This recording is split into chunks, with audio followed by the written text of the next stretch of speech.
E o deputado federal André Janones admitiu ter praticado rachadinha em seu gabinete no início de 2019 e acertou um acordo com a Procuradoria-Geral da República. O parlamentar da base aliada do governo federal terá de devolver R$ 131.500 para pôr fim à investigação sobre a prática. Segundo ele, a rachadinha é feita através do uso de um cartão de crédito emitido por um de seus assessores ocorreu devido ao fato de estar com o nome negativado no SPC e no Serasa. O deputado terá que pagar R$ 80 mil em parcela única e ainda parcelou em 12 vezes os mais de R$ 77 mil devidos.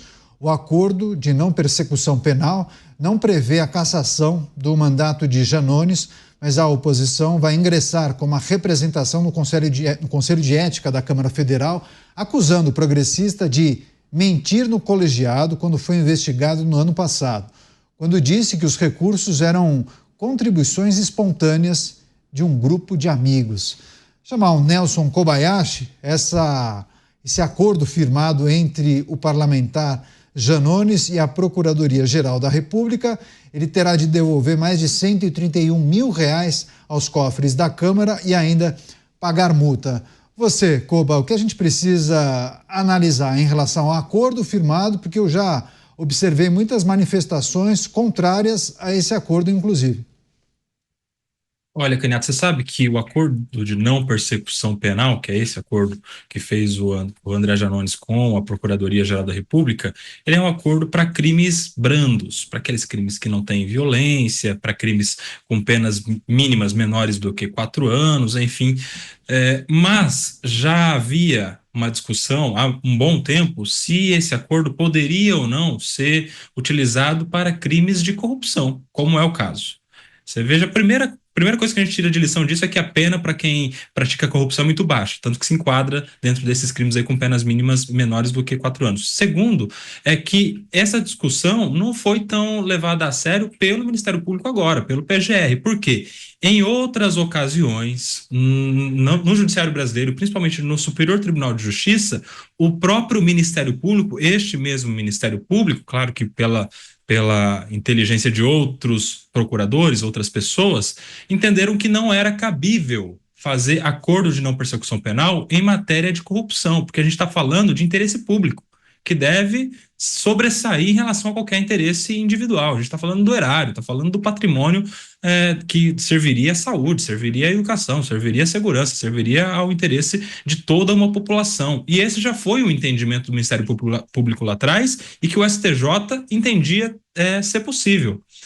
E agora há uma mudança de entendimento, ou pelo menos há a participação de alguém que entenda diferente dentro do Ministério Público, como que tem sido o caso do PGR. Então essa já é uma polêmica, né? Se poderia ou não. Neste caso está podendo, mas em muitos outros não se pôde ter acordo de não persecução penal para crimes de corrupção, como é o caso que está confessando o André Janones, até porque é requisito do acordo essa confissão. E aí a gente dá um passo, né? A gente está vendo um parlamentar no nosso Congresso Nacional que continua recebendo dinheiro público, continua recebendo seu salário, continua tendo seus assessores, todas as suas mordomias de alguém que está lá na Câmara dos Deputados, que está confessando que fez rachadinha. E aí agora eu quero ver se isso vai levar ou não a cassação no Conselho de Ética da Câmara, porque isso já foi julgado lá pelo Conselho de Ética, a relatoria do Guilherme Boulos, que entendeu que pelo fato da suposta rachadinha, na ocasião era suposta rachadinha ter acontecido antes da legislatura, ele não poderia ser punido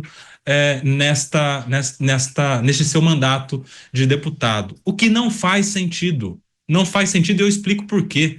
No Conselho de Ética não estamos falando de julgamento jurídico, técnico, de respeito a precedente, de aplicação técnica da lei. No Conselho de Ética o julgamento é político e politicamente deve-se entender essa pessoa como não merecedora de um cargo público. Por isso é que poderiam sim, se quisessem, ter tirado o mandato do André Janones, como poderão também a partir de agora, já que a gente tem um fato novo que é uma confissão. Pode ser aberto novamente, até justamente porque é um julgamento político. E aí eu quero ver se os parlamentares vão ter coragem de novamente passar um pano e liberarem ele de uma cassação. Você quer ver um exemplo bom para testar os parlamentares? Sim. Será que esses parlamentares que falaram que o André Janones não deveria ser cassado porque o fato era anterior à legislatura, vão ter coragem de manter no parlamento o mandante do assassinato da Marielle Franco, do Chiquinho Brazão? Porque a morte dela também foi anterior à legislatura dele. E aí? Quero ver o parlamentar do PSOL ir lá e ter coragem de falar, não, vamos manter aqui o mandato do senhor mandante do assassinato da Marielle Franco, porque, segundo os precedentes do Conselho de Ética, isso aconteceu antes da legislatura e tal. Isso é para testar. Eu quero ver se alguém vai ter coragem de fazer isso. Isso é para explicar que quando se quer caçar alguém no Conselho de Ética, se caça, porque o julgamento é político. E é isso que deveria acontecer com um parlamentar que até hoje está recebendo dinheiro público e confessou ter praticado corrupção, porque o peculato nada mais é, a rachadinha nada mais é do que corrupção. Estamos aqui diante de um parlamentar que confessou ser corrupto. E aí tá lá, continua como parlamentar no nosso Congresso Nacional. Bons apontamentos do Nelson Kobayashi, recebendo as pessoas que nos acompanham pelas emissoras de rádio, o acordo fechado pelo deputado federal André Janones com a Procuradoria-Geral da República para ele não ser denunciado por crimes decorrentes da prática de rachadinha.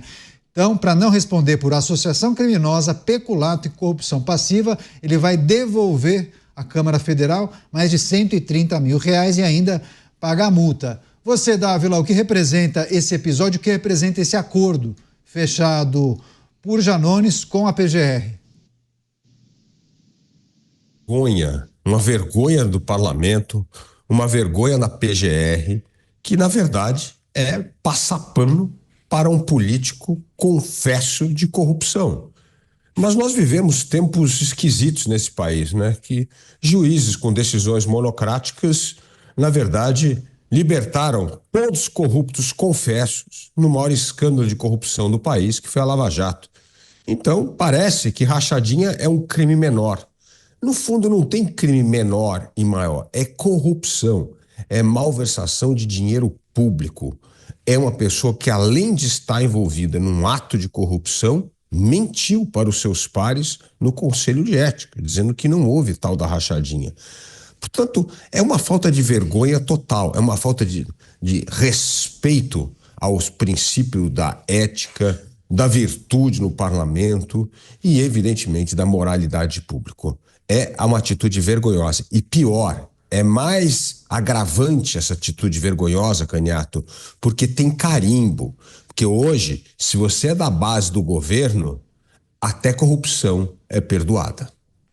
É importante lembrar que André Janones foi acusado por muito tempo de ex-assessores, ex-pessoas que faziam parte da equipe do gabinete, de serem obrigadas a entrarem nesse esquema de devolução de parte do salário. André Janones, por muito tempo, sempre negou a existência desse esquema, disse que nunca tinha adotado essa prática, entrevistas, discussões para a própria Câmara Federal, mas aí, né, Beraldo? Vieram aqueles áudios à tona, né? Áudios comprometedores que davam, inclusive, toda a pinta de que havia, sim, esse esquema. E aí o resto, todos sabem que culmina, inclusive, na confissão de André Janones para fechar esse acordo com a Procuradoria-Geral da República. Mas eu li muitas manifestações de parlamentares de partidos de direita, partidos liberais conservadores, dizendo o seguinte: se fosse um parlamentar de direita. Pois é. Aliás, eu queria até fazer um registro aqui, Dávila. Eu reconheço a sua expectativa da atuação do PGR, Paulo Gonet, de uma atuação técnica centrada, equilibrada, mas infelizmente tem sido difícil a gente reconhecer as qualidades que Paulo Gonet demonstrou ao longo da sua carreira na condução da Procuradoria-Geral da República diante de eventos que vão surgindo aí com uma frequência assustadora e que a gente fica se perguntando, mas como é que isso é possível? Não é? E aí, neste caso, Canhato, a gente certamente terá, no dia de hoje, inúmeros parlamentares Brasil afora, talvez milhares de parlamentares Brasil afora, comemorando que rachadinha não é mais crime no Brasil. Você ter essa operação tão popular e tão criminosa de nomear assessores que nada fazem, nada produzem, mas custam caro aos cofres públicos porque eles repassam dinheiro ao mandatário em troca de uma pequena comissão, isso aí já está institucionalizado e está tudo bem. Onde estará a moral agora para condenar alguém que tem esse tipo de prática, seja numa Câmara de Vereadores, numa Assembleia Legislativa ou no próprio Congresso Nacional? Então, temos mais uma atividade completamente legalizada. E aí, Canhoto, a gente precisa lembrar também que Eduardo Cunha caiu em desgraça e foi cassado justamente porque mentiu quando perguntado sobre a manutenção de dinheiro no exterior. Foi com base numa resposta mentirosa que ele foi cassado. E aí a gente precisa saber realmente qual será o desfecho deste reconhecimento de ter faltado com a verdade num depoimento na Comissão de Ética da Câmara dos Deputados. Pois é, e é importante lembrar também, né, Koba, que André Janones sempre foi um parlamentar muito barulhento, né? Sempre utilizou muito as redes sociais, acusava A, B ou C. Eu me lembro que por diversas vezes ele dizia que integrantes da família Bolsonaro se utilizavam desse expediente, né? É sabido, inclusive, que Janones teve entreveros pelas redes sociais com integrantes da família Bolsonaro, justamente por conta dessas acusações. E aí, curiosamente, agora é ele quem confessa ter cometido o crime de rachadinha e acaba firmando esse acordo com a Procuradoria-Geral da República. Mas como isso mexe com a figura política de André Janones, esse parlamentar que costuma fazer muito barulho, deve ficar isolado? E queria que você retomasse, fizesse uma projeção de uma nova apreciação por parte do Conselho de Ética. Isso deve partir de quem, hein, Koba? De qualquer um dos parlamentares que possa representá-lo no Conselho de Ética. E o Beraldo traz aqui, ele mata a charada, né? Porque se a rachadinha é anterior à legislatura, a mentira não é. A mentira é dessa legislatura. E aí o mesmo argumento não vai valer. Ele mentiu para os seus pares nesta legislatura, então deve ser julgado por isso também, né? E com precedentes, já que gostam de precedentes, o precedente do antigo presidente da Câmara dos Deputados. Beraldo já, se fosse um PDF, isso já estaria pronto, era só carimbar e assinar. Mas ele pode ser denunciado novamente e pode sim ser levado a um novo julgamento no Conselho de Ética. A questão é que, vamos nos lembrar, André Janones foi muito barulhento, como você bem disse, Canhoto, ele sabe utilizar bem as redes sociais, tem lá o seu engajamento, e isso foi utilizado a favor do presidente Lula na campanha eleitoral. Então, para muitos da base governista, não interessa muito mexer com André Janones, porque se ele for abandonado, como lá atrás o Eduardo Cunha também foi abandonado, ele pode reagir, pode falar algumas coisas, pode cair atirando, né? E essa é uma característica de muitos que têm ali no fim da vida política um abandono, sai atirando, sai falando muitas outras coisas, justamente para inibir mesmo qualquer tipo de ação de algumas pessoas que se beneficiaram da sua atuação e que agora podem colocar numa situação muito ruim de uma possibilidade de cassação. Então, isso também nos serve a observar como vão se comportar os parlamentares da base governista. O que tem a temer os parlamentares da base governista se não forem para cima agora de um corrupto confesso? Se não forem para cima agora no Conselho de Ética de alguém que confessou ter desviado dinheiro público, porque a rachadinha é desvio de dinheiro público. É mentira, é peculato, é corrupção passiva, é organização criminosa, é tudo isso que estava denunciado o André Janones. Então, esta situação do André Janones pode repercutir para além da figura do André Janones e é um fato para a gente acompanhar de perto. Ele se livrou do processo e de uma condenação criminal, mas ele tem um caminho ainda a seguir agora, provavelmente no Conselho de Ética, já que a gente pode ter uma nova representação contra ele para que ele perca o mandato. Pois é, isso me lembra um comentário, uma reflexão que o Dávila fez no início do programa para um outro assunto, para um outro tema, e o Dávila falou o seguinte: trata-se de uma excelente oportunidade para o judiciário fazer o que é certo, Agora, se eu tirar a palavra do judiciário e colocar a Câmara Federal, a gente também pode aplicar, né, Dávila? Esse episódio do Janones e ele ter confessado à Procuradoria-Geral da República que cometeu o crime de rachadinha abre um precedente e dá à Câmara uma excelente oportunidade de fazer o que é certo, né? A começar pelo Conselho de Ética. É verdade, Caniato. Mas fazer o que é certo quando você exerce o poder, aí é que você realmente conhece o caráter daqueles que ocupam o cargo público. Como bem lembrou o Beraldo, eu sempre faço uma análise no benefício da dúvida. Uma pessoa que nem o Janot, que tinha, ou no, do Gonê, que tinha um bom histórico como decisões técnicas, veja só como mudou a atitude dele completamente uma vez exercendo o poder. É uma coisa incrível o que o exercício do poder desvirtua tantas pessoas que tiveram históricos de decisões técnicas. Mas é aquilo que o presidente americano falava, o Abraham Lincoln. O Lincoln falava assim: se você quiser conhecer o caráter de uma pessoa, dê a ela o poder. E eu acho que isso é a mais pura verdade. O exercício do poder faz com que, às vezes, as pessoas traem as suas próprias convicções, os seus valores, a sua ética, em nome do poder.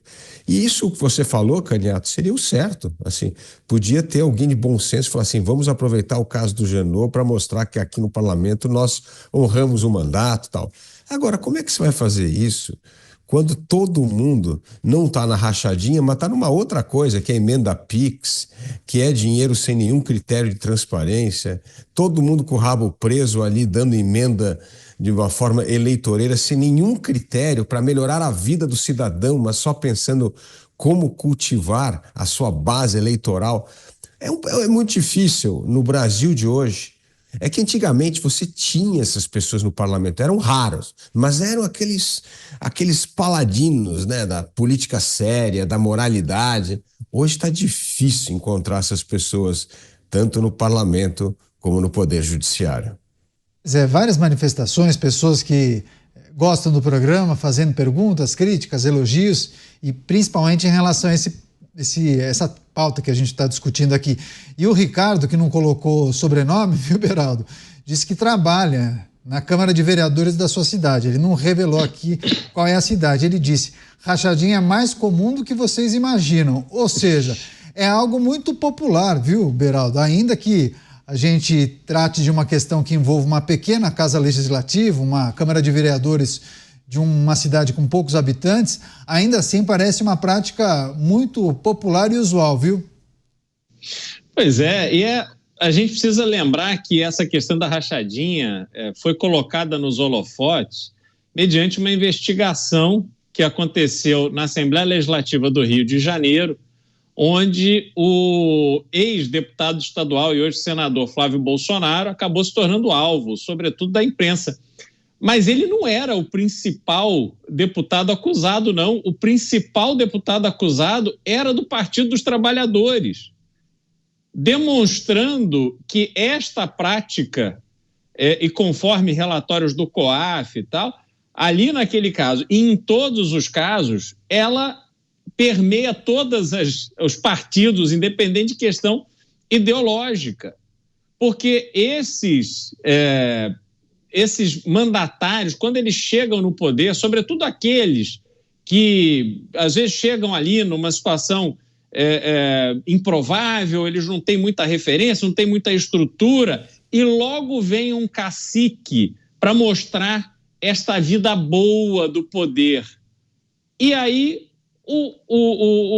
aquele político, ele se deixa levar por uma sensação de que ele faz parte agora de um outro universo. Só que esse universo é incompatível com a realidade do salário que ele ganha. Muitos chegam, inclusive, ao mandato devendo da campanha. Uma vez ouvi uma frase, Caniato, de um desses antigos da política brasileira, dizia o seguinte: não há campanha cara. Campanha cara é campanha perdida. Então essa é a mentalidade, gasta-se o que for preciso para ganhar. E aí depois vê o que faz. Então realmente a gente tem uma deturpação da lógica do uso de dinheiro público que já ali na fonte, já coloca por terra toda a percepção que um legislador, sobretudo, precisa ter na hora de votar, de defender projetos, de propor projetos, porque ele nunca vai contra si próprio. Ele vai sempre defender esse tipo de atitude. E aí, quando ele vê algum outro tipo de crime sendo cometido com dinheiro público, ele já não se emociona mais da mesma forma, porque para ele já é uma coisa que se torna aceitável. Ele tenta se colocar no lugar do outro para dizer, puxa vida, olha, mas talvez, de repente, quem sabe, né? Uns usam a justificativa de que estão com o nome sujo, o outro tem que pagar pensão para ex-mulher, o outro tem que levar o filho para Disney, o outro tem que comprar um relógio de ouro, o outro tem que agradar a amante, e por aí vai, Caniato. Então, realmente, nós vemos como o dinheiro está corrompendo e destruindo a lógica do funcionamento do Estado brasileiro. Aí a gente realmente tem que ficar desanimado com isso tudo. Pois é, e nesse vale tudo da política, né, Koba, a gente tem observado muita gente normalizar o que é ilegal, normalizar o que é errado, aquela coisa, olha, eu vou te contratar por 10, mas daí eu vou te pagar 15, você tem que me voltar 5, porque eu preciso fazer um caixa para a campanha, né? Isso é muito mais comum do que você imagina, principalmente nessas casas legislativas maiores. Isso antes, né, Caniato? Isso já estava sendo normalizado, com o receio de muitos desses de que, se fossem pegos, poderiam ser condenados. Imagine agora que 513 deputados, 81 senadores, vereadores, deputados estaduais pelo Brasil todo, estão vendo que, se eles praticarem a rachadinha, que é corrupção, e forem pegos, o que pode acontecer com eles? Celebrar um acordo de não persecução penal, devolve o dinheiro e vida que segue. É um exemplo o que está acontecendo com o Janones, é um exemplo muito ruim, é um exemplo péssimo, é uma lição que é um tapa na cara dos brasileiros e um afago para os corruptos. Essa decisão do Janones de se aceitar um acordo de não persecução penal, isso abre não vou dizer que um caminho, abre uma estrada, abre uma avenida para os corruptos que antes inibidos agora façam isso com mais segurança, porque a segurança é, se isso for pego em algum momento, vocês podem fazer um acordo que vida que segue, nada demais vai acontecer com você, principalmente se não for cassado na Câmara, principalmente se continuar com o mandato, principalmente se depois de disputar eleições e for eleito pelo povo, pelos seus eleitores ainda. Então, assim, a gente tem que também pensar nos efeitos pedagógicos de um resultado como esse, que nesse caso é contrário, é um efeito maléfico para nossa segurança jurídica e principalmente para a coisa pública, para o dinheiro público, para o dinheiro que seria para a educação, para o dinheiro que seria para salvar uma pessoa que está morrendo numa fila de hospital, para um dinheiro que seria para alguém que não tem água encanada ainda, esgoto na sua casa, dinheiro público que serviria para ajudar a população mais pobre, principalmente, mas que vai para o bolso de políticos corruptos de rachadinha e que, se forem pegos, podem fazer um acordo de não persecução, não vão presos, não vão ser sequer condenados, não vão ficar sequer de tornozeleira eletrônica, que as pessoas estão pedindo, não vão ficar com nada disso. Não vai ter passaporte apreendido, não vai ter nenhuma dessas medidas restritivas aí. Nas férias vai poder ir para Disney com a sua família, se quiser, vão poder continuar passeando à vontade, não vai ter nada que possa atrapalhar a vida de um corrupto de rachadinha, porque é essa mensagem que está sendo passada quando a gente vê o André Janones confessando a prática da rachadinha e fazendo acordo com o Ministério Público Federal, a Procuradoria-Geral da República. Agora, Koba, rapidinho, antes de passar para o Dávila, pessoas questionaram qual seria o caminho caso ele não fechasse esse acordo com a Procuradoria-Geral da República. A PGR iria denunciá-lo, a Justiça aceitaria ou não, e aí ele seguiria sendo processado, é isso? Aguardaria o processo e poderia acontecer o quê? Já que você mencionou que trata-se de um crime menor, não seria preso? O que poderia acontecer? No caso dele, o Caniato, a gente tinha 3 crimes que estavam no campo do indiciamento. Ele foi indiciado no ano passado. Isso estava com o Ministério Público Federal, a Procuradoria-Geral da República, porque ele é parlamentar, tem foro privilegiado. Se ele não fizesse o acordo, ele seria denunciado, o STF iria fazer um julgamento se aceitaria ou não essa denúncia, ele ter o prazo de defesa, enfim, e poderia, no final das contas, ser absolvido ou condenado. No caso dele, no indiciamento, na ocasião, eu tive a oportunidade de ver o indiciamento, e o indiciamento não se debruçou somente sobre os áudios, mas sobre vários documentos que deixavam todas as digitais do André Janones, contas particulares deles, boletos, cujo nome era o nome do André Janones, sendo pagos em contas bancárias de seus assessores, com os cartões de seus assessores, inclusive. Então ele tinha todo um campo ali probatório que estava na investigação, que certamente o daria uma pouca chance de absolvição, ou seja, provavelmente ele seria condenado. E sabendo disso, é que eu imagino ele tenha aceitado o acordo de não persecução penal para não seguir com esse processo que tinha grande probabilidade de condenação. Seria esse o caminho se ele não tivesse feito esse acordo. Aliás, se o Ministério Público não tivesse oferecido esse acordo, porque o principal erro não está nele aceitar, está no Ministério Público oferecer esse acordo para ele, como em outras vezes não ofereceu para outros corruptos. Pois é, ele e os advogados fizeram esse cálculo, né? Imaginando que lá na frente a situação poderia se agravar. Dávila, muita gente cobrando aqui manifestações de parlamentares da base governista, viu? Um silêncio ensurdecedor. É verdade, é o corporativismo. Mas eu queria tocar num ponto importante. Essa tolerância com a corrupção, ela aumenta de acordo com o exemplo que vem de cima. Se nós não tivéssemos, na verdade, livrado todos os corruptos das acusações, mais do que acusações, do que confissões de atos de corrupção, talvez isso não teria ocorrido no nível do deputado Janones. O problema é que, de maneira sistemática, corruptos confessos vêm sendo cada vez mais libertados, soltos e voltando à atividade normal. E aí, quando pegam práticas do cotidiano, como bem lembrou o nosso ouvinte ou telespectador, dizendo que rachadinha faz parte do cotidiano, que emenda Pix faz parte do cotidiano, aí, Caniato, o espírito corporativista prevalece sobre o sentido ético, o sentido de justiça. Então, existe duas coisas muito importantes a ser mencionadas aqui. Primeiro, é a corrupção da justiça, que por meio da má utilização da lei vem soltando corruptos. E segundo, o espírito corporativista, que no fundo fala, olha, todo mundo, na verdade, tem uma rachadinha, ou tem emendas, ou tem outras coisas, e, na verdade, isso não é tão grave assim. Se nós pegarmos o Janot, vai ter que pegar tantos outros parlamentares, então é bom passar pano. Então, são duas coisas que mostram o espírito do tempo. O espírito do tempo é, se você é corrupto e está ligado à base governista, praticamente você tem licença para fazer o que bem entender. Agora, se for o mesmo caso com alguém da oposição, tome cuidado, porque a chance de ser condenado será enorme.